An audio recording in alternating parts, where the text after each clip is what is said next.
Hello, Crown Royals. Welcome back. Tonight we are rolling out the red carpet for you. So, thank you for joining. And tonight's topic is going to be on R. Kelly, starting from the beginning. So, let's start from the top. But first, I have a question because I don't know. Well, I know we have mics on our phones, right? You give apps permission when you download an app for them to have access to your mic. Why do they want access to your mic? So that they could get your information, so they could see what you're talking about, and then that's what they'll feed you, right? Algorithm. We all know that. Advertising. Nobody pays for this stuff anymore. You don't think they give us these apps for free? They're not for free. And I, by the way, would much rather pay. But this is my question. So I don't know why, but well, no, these are actually written topics. Well, people keep talking about men and not caring about what a woman makes. That's not an asset to a man, is what a woman makes. And then, so here's my question. One, do you think that that is true? And here's my answer. So I'll wait for a minute so you can think about it. Play the Jeopardy song in your head. Okay, I cut the Jeopardy song short because tonight I'm doing 30 minutes. I actually woke up to do this show. So let me tell you my thought process, right? So y'all know I'll be watching my African movies. And this is what happened, right? In third world countries, they're more cultured. They have cultures and things that outrank, I feel like they feel like they should even be able to outrank God, the Bible. Because if you ever notice, they don't really align all the time. But when people are growing up, and I say people, male and females, are growing up in these third world countries, not just Africa, they stay in the parents' home, right?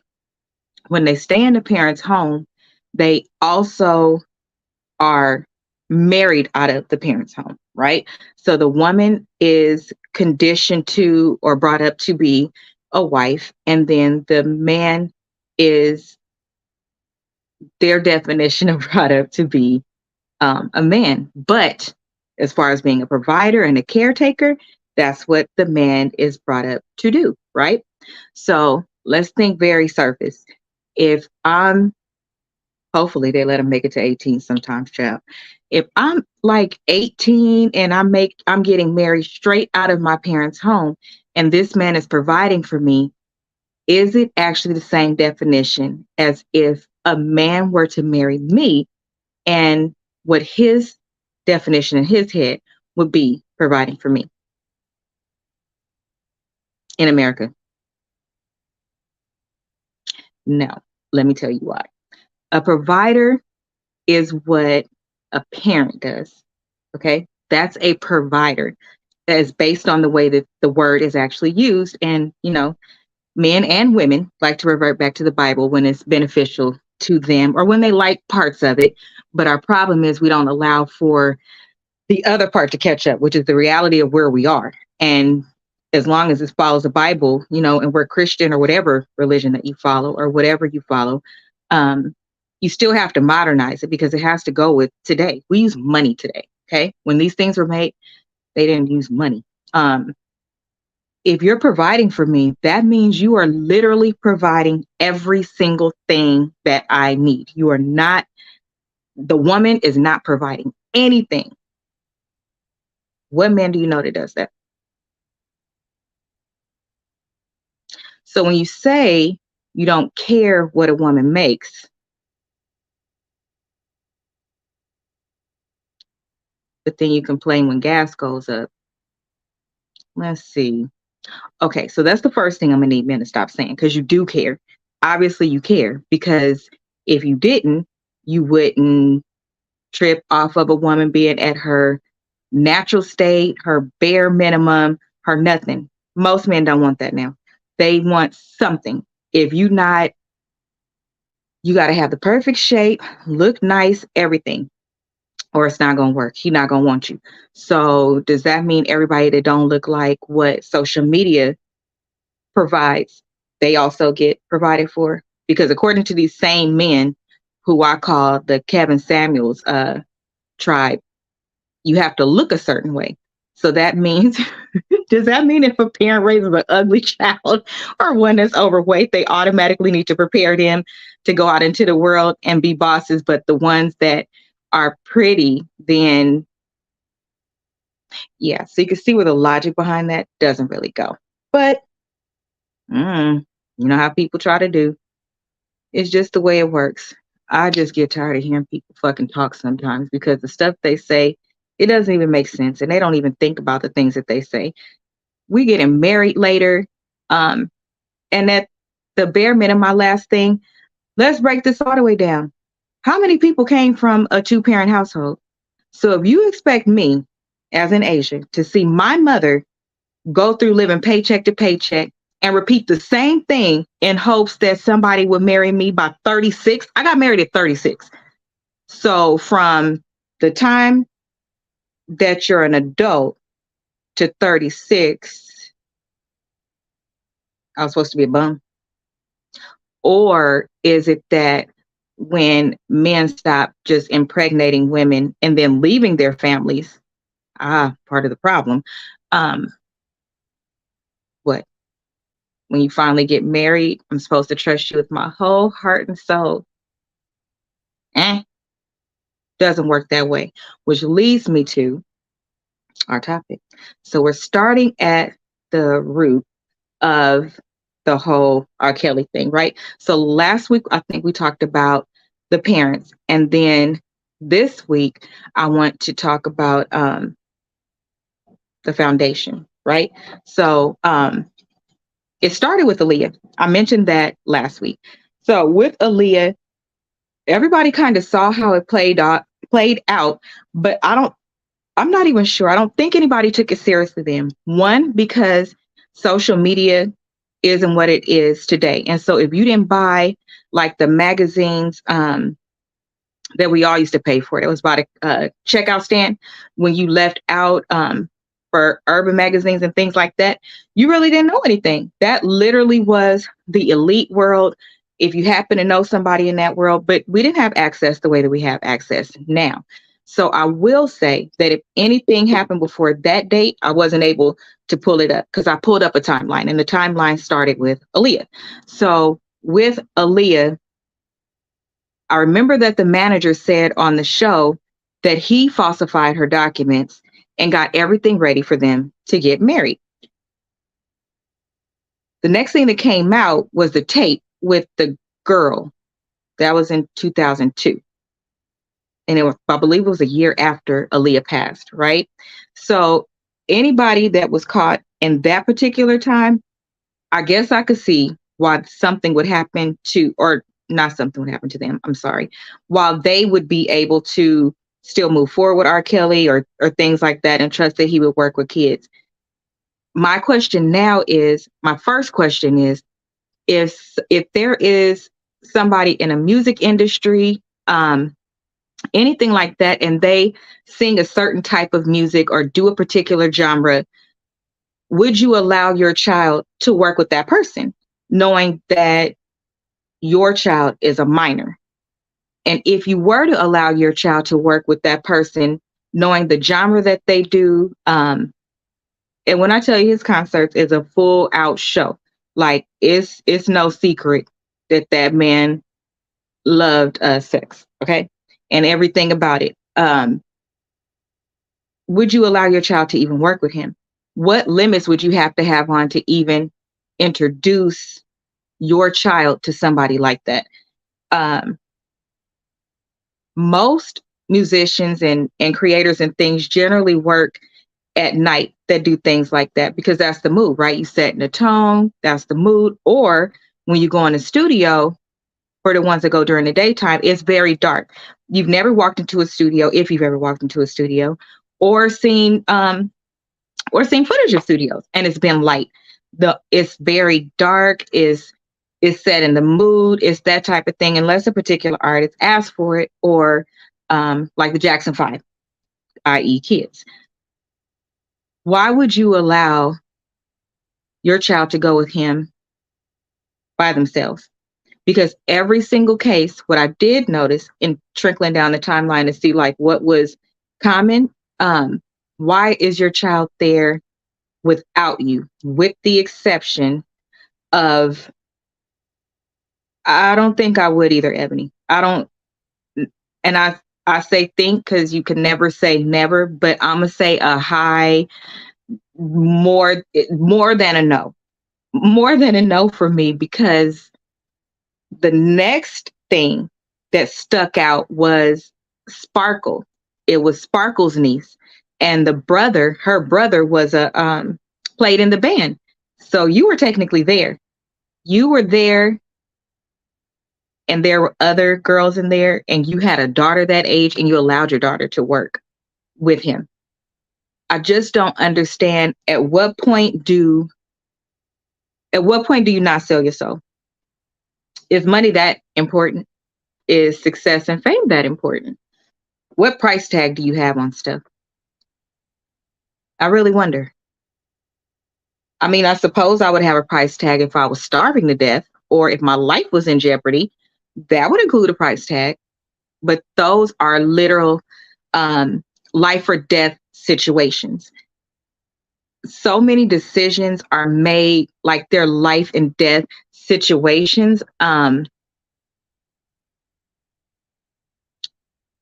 In 2023, where you can grow on social media, I don't need a specific person with that kind of rep, because you have to take. So that's a great point in what I'm talking about. When you sell your soul, it's not just for money. When you sell your soul, it's who you work with. The attachments that you make are now a part of you, right? So when you make these agreements to attach yourself to certain people, because this person can take you from A to D or A to Z, you get the rep that goes along with that. And with every rep that's like that, there's a down. It does not continue to go up. It doesn't. And if life is teaching us something right now, let's just, with COVID, if life is teaching us anything right now, it's teaching us that everything we do today has a price tag later. So if it doesn't have an immediate price tag, be it an accident, you lose your talent, something like that, it has a price tag later. So those type of situations I equate in my brain to help me make good decisions. I think I make better decisions than when I was a kid because I stayed on damn punishment. It was this mouth, y'all. My mama would be like, say one more thing. See, I didn't hear her. She said thing, and you're gonna get another week on your punishment. And I would be like, that was a thing. If rolling your eyes was a person, that was only thing I didn't do is whine. Any of those noises, yeah, my mama probably choked me. But all of those things have a down, right? And you got to remember the devil blesses you too. That's what I'm learning in this season. The devil blesses you too. And I feel like we're seeing what that looks like, right?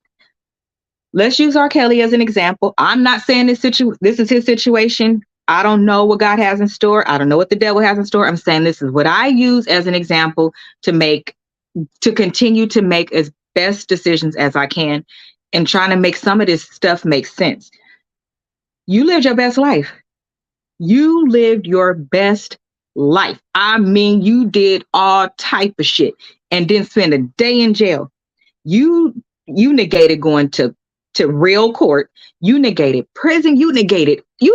How do you negate all of those people and you had a father not whoop your ass?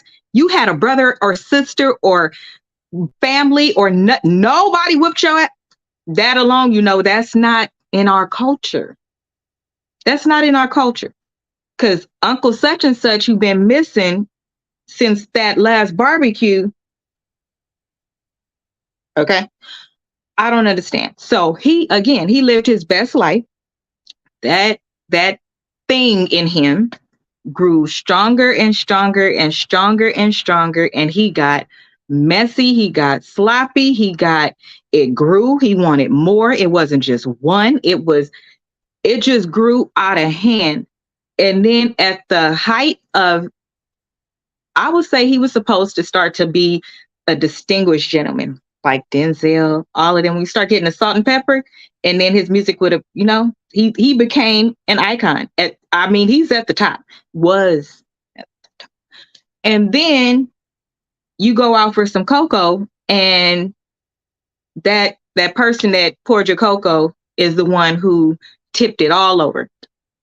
And I mean, took you down. That shit went down fast.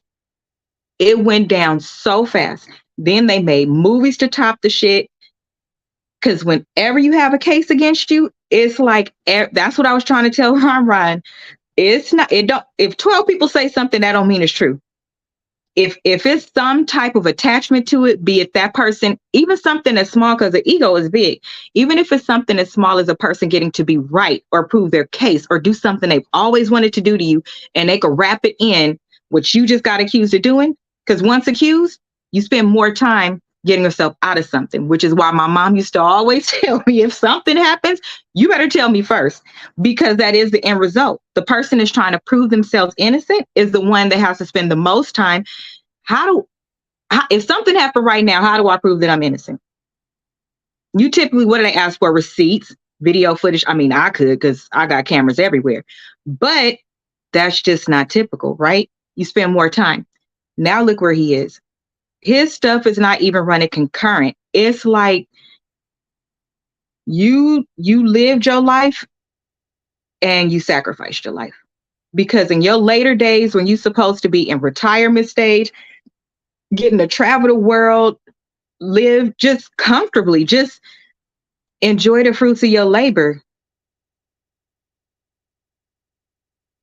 And I personally feel like if anything gets snatched like that and takes you all the way down, to me, that's a sign that God is not playing with us and the devil is holding on to some people. That's just how I feel.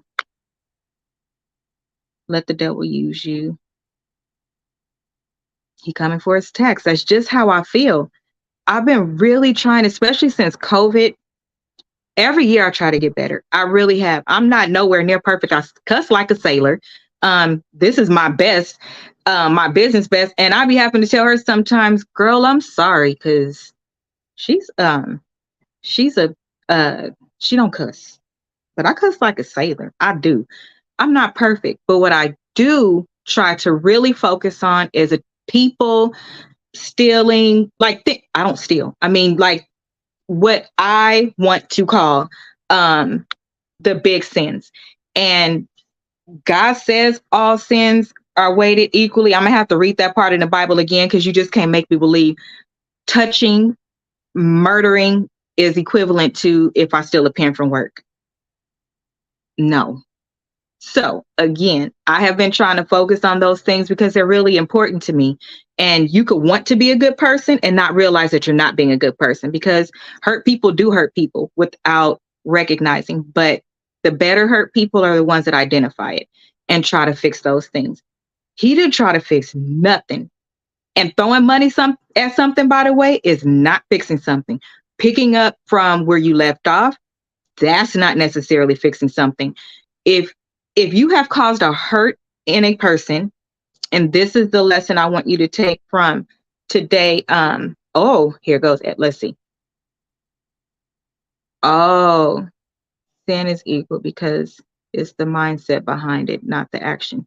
Then that makes it even worse for me. We're going to have to talk, because the mindset behind me stealing a pen, I'm addicted to pens, but the mindset behind these mass shootings, slavery, serial rapists,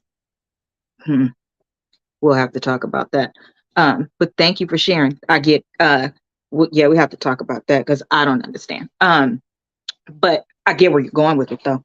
I know I'll be over here suffering. But that man never made it right. And with some things, especially as it relates to hurting people, you have to try to make it right. Does it fix what happened? No. But do you know how many people? Well, I could share my experience. I believe I told you guys that in the last couple of years that I was in therapy since COVID happened. And through that, I was ready to have conversations with some of the elders in my family that had done particular things. But as an adult, I identified they didn't know that this is what it caused in me, right? Because everything that happens to you, somebody didn't do to you. Those are two different things, right? So I had conversations with people that I trusted enough to value what I was saying and not take it personal. Number one, because I'm coming to you as a straight ass adult saying this thing happened and that's how it made me feel, but not like pointing a finger. And these are people that I love every day, but there was still some hurt. But I went back and had those conversations, and those conversations helped. They helped me because it was just to hear them say, that wasn't my intention, or I did know I did that, I'm sorry. Whatever it was, it helped me. And I can't tell you how free I've been since having those conversations. I had no idea how much those conversations was weighing down on my life. Point being is that if there is a apology you feel like you owe, you don't have to wait for the person to come to you if you know you did it. Then go to that person, because I'm pretty sure that will free you as well, i.e. the forgiveness is not for the other person, it's for you. Because if you do it with a sincere heart, a true heart, all of those things, then it is for you.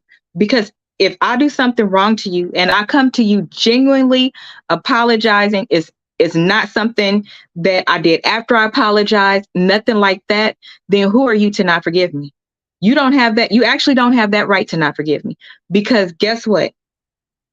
When you need somebody to forgive you, or hell, I might need to forgive you for something, then what? Now, it's some things I could forgive you, okay? Because it's things you do to hurt people. Again, that order of sense to me. That's how we heal, sis. It has helped me by having those conversations. Yes, I want people, and this is why I started asking for my people to show up. So yes, the likes are great. That pushes me into the algorithm where I need to be, but the conversations are better. And I want these conversations to be good for the people around me. And I know that the people around me have been doing a lot of work in various areas, whatever is needed for them. And I want them to share their feedback. None of us are afraid of doing so, but I know that they're busy. So I never really ask. And guess what? A closed mouth don't get fed. It doesn't. So instead of everybody, don't nobody support me, did you ask? Because if you ask, they will show up for you. And they can't show up every single time if you do something every day. Give them a break. But they will show up when they can. And if you don't trust that they will, then don't call me a friend. Anyway, yes, those conversations have helped a lot. Yvette specific, well, both of them. A lot of people around me actually can attest to how different I am. It hasn't really changed any of the situations that I'm going through, the current hurt or anything like that, but it has changed how I'm able to have peace.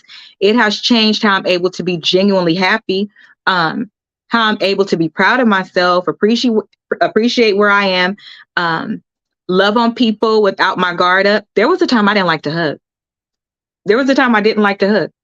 There was a time that so many things, there were a lot of triggers. There were a lot of triggers for me. It was. And all of them related to being close. Because remember, my issues are abandonment, and then I don't like being lied on. So those were my two things. And I don't like being talked to crazy. So with those two things, abandonment, do you know how big abandonment is? Abandonment is really, really, really big. And I would guess, tying this back to R. Kelly, I would guess that in those girls, if they are crucial ages, right, which for girls is hell our whole life, but sorry guys, specifically like the high school time when they should have been having a high school sweetheart, they're over there dating. That was my glow. Thank you, Hilda. When they're supposed to be in the age where they're either not dating at all, mom, I said it already, okay, or having their high school sweetheart doing cute little things and things like that, they literally are taken from their parents' house, living a regular, modest life to now touring with him, being on planes. And to some degree, do you know how many women specifically stay in relationships where there is abuse, where there is no love, where there's no nothing, because the safety of never going hungry, the safety of not ever being worried about a roof over your head, is more important. Culturally, that goes back so far though. And I can't wait to break all of that down. That's one of those things I'm going to have to like dedicate a week to, just recording back to back to back. That way it can all come out at the same time. That'd be my intentions though. But it's one of those things that's how if you've ever gone to bed hungry, if you've ever watched your parents try to pay some bills, baby, listen, ain't it? That's pimping 101 in real life. Because let me tell you something. Do you know how many victims of inappropriate behavior with children is around me? I'm one of the few that it has never happened to. But when I tell you I was a whole goddamn beast since I came out, it was like, I don't know, whatever my mom told me, whatever Sonny told me, whatever Bessie, I believed it. And they would I was strong. I was this. I believed it. I'm much like my goddaughter who gets on my damn nerves right now, by the way. I was much like her, like, you're not touching me. Because don't look at me, and that resting bitch face, I think I was born with it.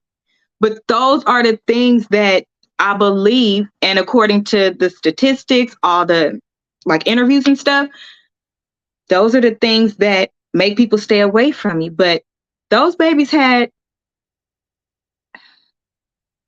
have their innocence taken from them. And as much as we would like to say they were being fast, they were doing this, they were doing that, I get it. I do. The big, and this is why I think I said it last week too. This is why I believe R. Kelly is not being charged for messing with the girls younger. He's being charged because of who he is and what he does. It's totally different to have sex early with somebody else in high school. It's completely different if you go out there and have sex with a porn star and you 16, 17. That's not regular. You wasn't no love being made to you. None of that. It was some very, pretty traumatizing experiences. And do you tell him no?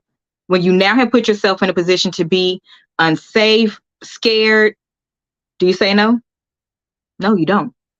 But there's no part of that that's making love. Does he owe some apologies? He does. I don't care if it was attached to money. I don't care if their intentions was to do one thing. And that's the part where regular people can wrap our mind around, but that was still a child. Because that's what brain that girl had. And you didn't do regular stuff. Ain't no way.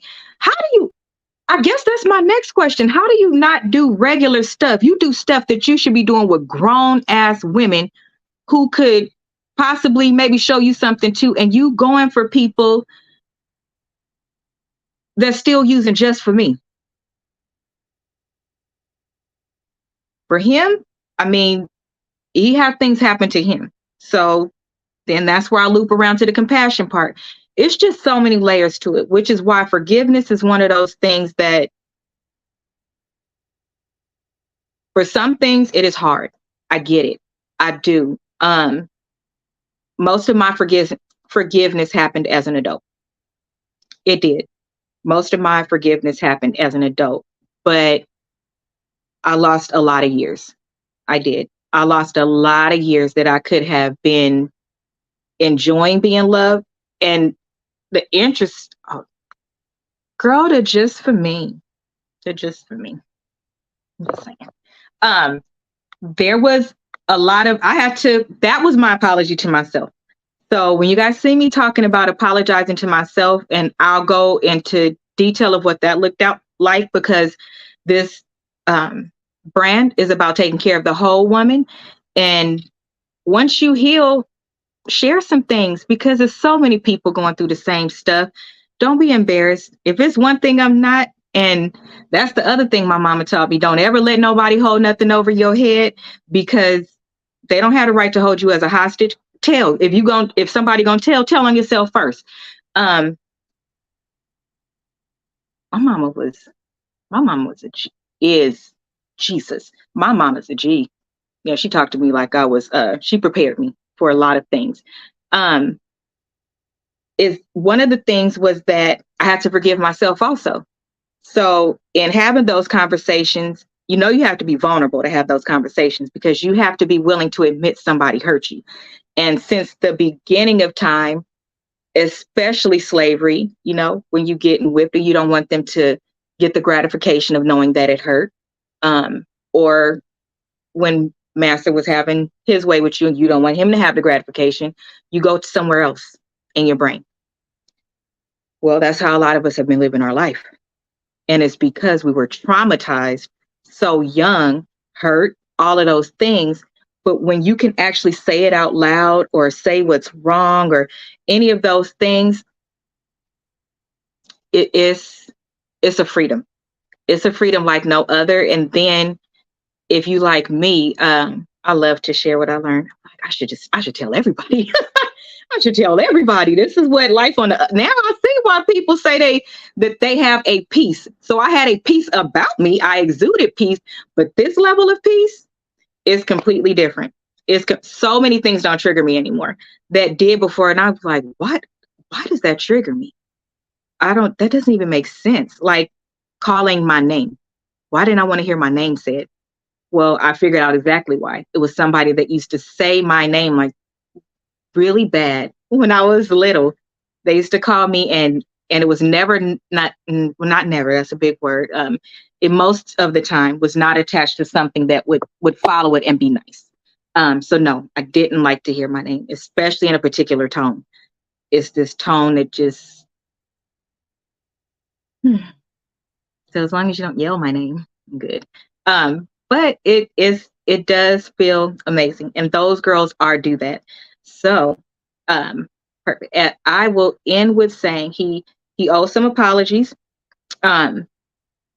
These people suing and bringing about their story, you brought it about to do what? Now what? Because I feel like that was part of money too. Stop chasing money. Whatever money God has for you is going to come to you, and you're going to work for it. But you can't cover a sin with a sin. So when you're doing conniving things, that doesn't help. And if we're going to go by the Bible, like people like to do, you're not even supposed to sue somebody unless you try to work it out with them, and you can't work it out with them. But suing them for what? Because how many of y'all those girls have gone through therapy? Therapy is the only thing that's going to help you. Money's not going to help you. And for that particular person, I wouldn't put money in their hand without going to therapy, because there's drugs out there. There's family to take advantage of you because you're weak. You really literally have to go back and build that girl back up and kind of start her from the bottom. Thank you, sister. You are, oh yeah, they get paid for what?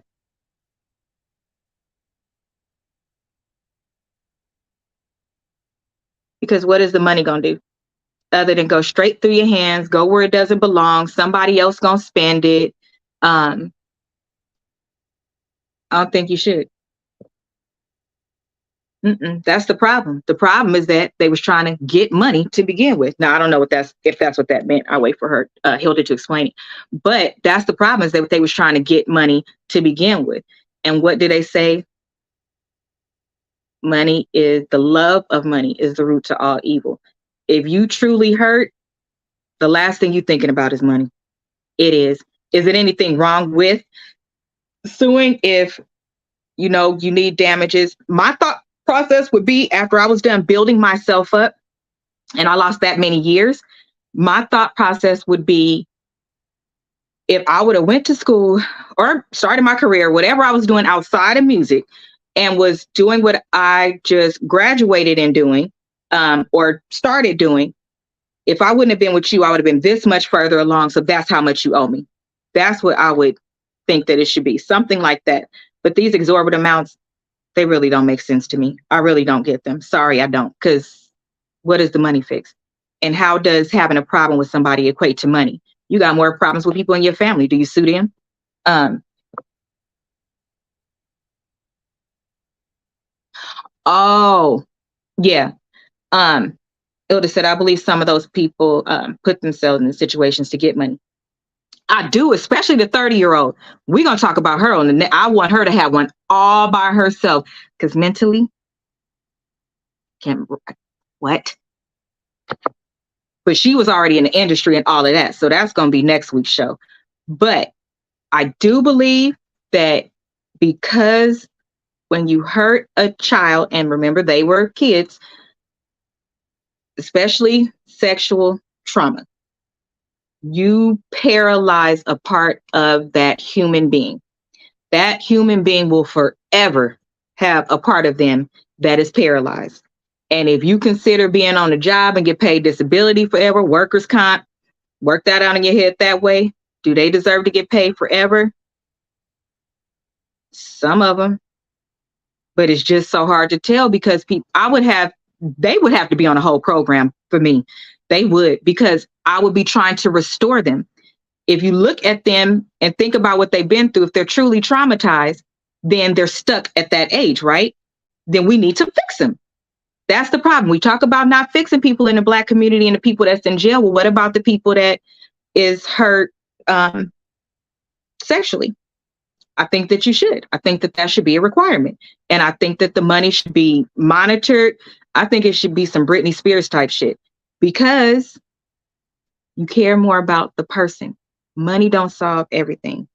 And if that's what will keep them going to get better or whatever, I think that that would be great. But at the end of the day, I would want to be healed as a person so that if I went on and got married, had children, anything like that, it didn't show up later. And again, if you're truly hurt, you really care about your being better and about your tomorrow. You do, about your today. You just want tomorrow to be today so bad. You just do. Jesus, if I could tell you,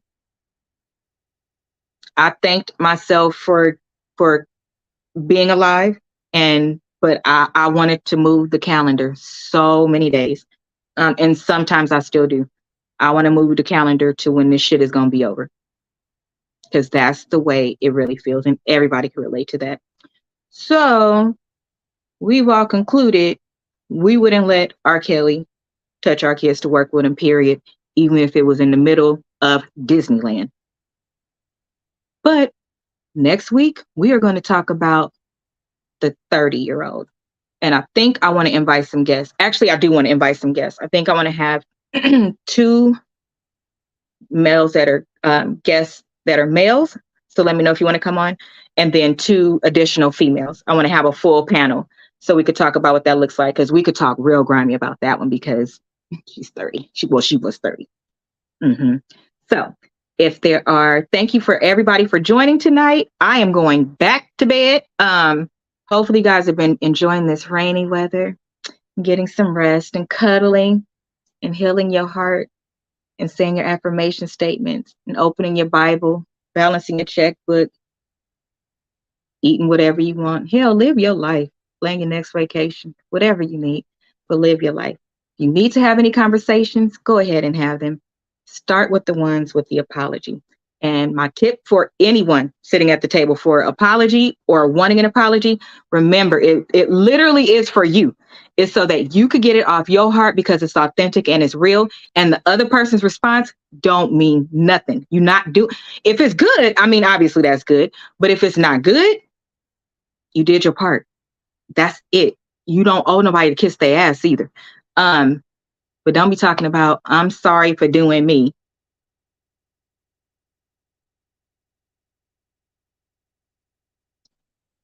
Ooh, y'all. I'm telling y'all. Okay. So that is it for tonight. Make sure you join tomorrow because we are having 007 from Supersize Salon, and she's very open and honest, and honey, she got receipts. So I have to minimize some of the stuff, but I don't minimize people, and it's a live shit. I can't, if she say it, she say it. But Jesus, don't do people dirty. Yeah, I'm gonna end with that. That's what we're gonna toast to. I'm gonna toast with my X7. We gonna toast to not doing people dirty these days. Don't say nothing that you care about being repeated unless you trust that person to be in the room with you when you're giving labor, or your wife is giving labor, or your girl. Because let me tell you something. It's cameras everywhere. It's phones everywhere. It's so much can be proven these days. Yeah, that's my advice. Oh shit. Don't do it. Cause baby, let me tell you, one thing I'm gonna do is let somebody be on my show who's telling the truth and it ain't right. I am. Mm-hmm. Well, that's it for tonight.